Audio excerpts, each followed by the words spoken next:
Indian economic updates. India has officially become the fourth largest economy globally, surpassing Japan, according to Niti Aayog CEO B.V.R. Subramaniam. He credited this milestone to a favorable geopolitical and economic climate, stating, "As I speak, we are a $4 trillion economy and now the fourth largest in the world." Referring to data from the International Monetary Fund, IMF, Subramaniam noted that India has moved from the fifth position in 2024 to fourth place, trailing only the United States, China, and Germany.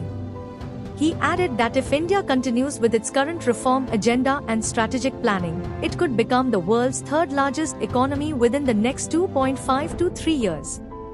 The IMF's World Economic Outlook report projects India's nominal GDP to reach $4.19 trillion in 2025, just ahead of Japan's estimated $4.187 trillion.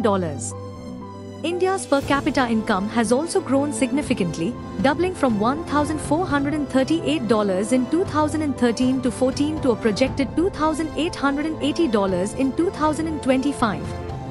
Niti Aayog's vision document, Viksit Rajya for Viksit Bharat at 2047, outlines India's journey from being labelled among the fragile 5 economies to entering the top 5 within a decade. The report sets an ambitious target for India to become a high-income nation, defined by the World Bank as having a per capita income above $14,005 by 2047. To realize this goal, the approach paper proposes a strategic framework based on 6 core pillars and 26 thematic areas, aimed at transforming India into a $30 trillion developed economy by its 100th year of independence. In his latest Mann Ki Baat broadcast, Prime Minister Narendra Modi framed Operation Sindoor not only as a military success but as a catalyst for socio-economic transformation within India. The cross-border strike against terror camps in Pakistan has triggered a wave of nationalistic sentiment that is manifesting in consumer behavior and lifestyle choices. Modi highlighted a discernible shift toward economic nationalism, with citizens increasingly opting for domestically produced goods, ranging from toys to ceremonial items, and favoring domestic wedding destinations over international ones. This behavioral shift, he argued, aligns closely with the broader policy vision of Atmanirbhar Bharat. The Prime Minister emphasized the strategic importance of indigenous defense capabilities, noting that Indian-made weapons and technology played a critical role in the operation's success. The courage of our soldiers was amplified by the strength of equipment made in India, suggesting that domestic research and development and manufacturing ecosystems are beginning to deliver tangible returns on investment in the defense sector. From an economic standpoint, this messaging reinforces ongoing efforts to stimulate domestic demand, reduce import dependency, and promote local supply chains.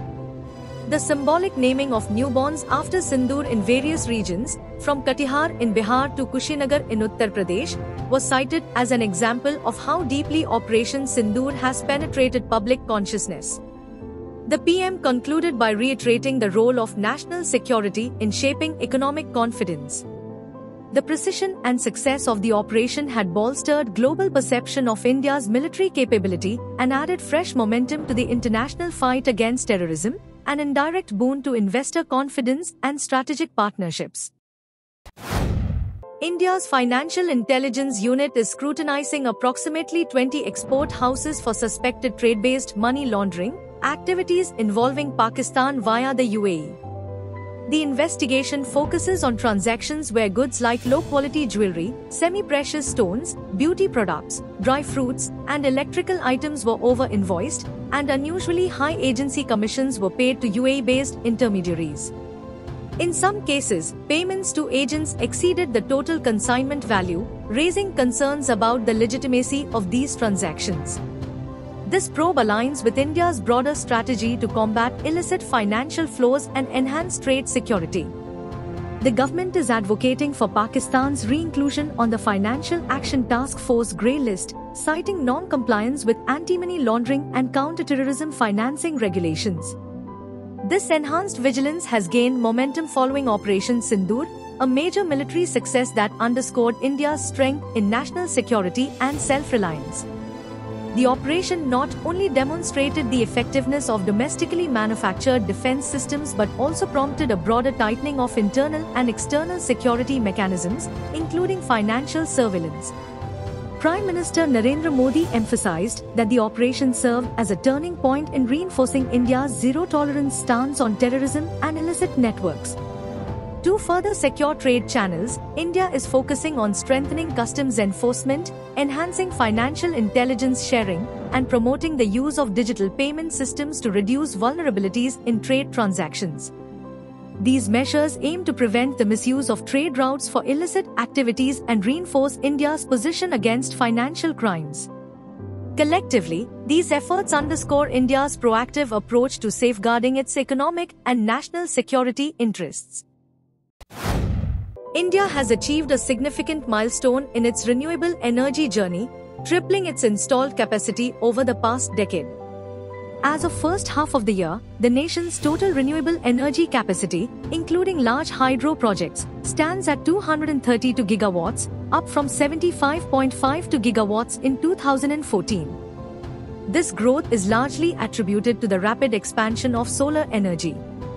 Solar power capacity has surged from 2.82 gigawatts in 2014 to over 108 gigawatts in 2024. Wind energy has also seen substantial growth, doubling from 21 gigawatts to 51 gigawatts in the same period. India's commitment to self-reliance in renewable energy is evident in its manufacturing sector. Solar module manufacturing capacity has increased from 2 gigawatts in 2014 to 90 gigawatts in 2024, with targets set at 150 gigawatts by 2030. Solar cell production has reached 8 to 5 GW, aiming for 100 gigawatts by 2030, while wafer manufacturing stands at 2 gigawatts, with a goal of 40 gigawatts. The government has also launched initiatives like the PM Surya Ghar Muft Bijli Yojana, benefiting over 1.3 million households with rooftop solar installations. India's ambitious target is to achieve 500 gigawatts of renewable energy capacity by 2030, reinforcing its position as a global leader in the clean energy transition.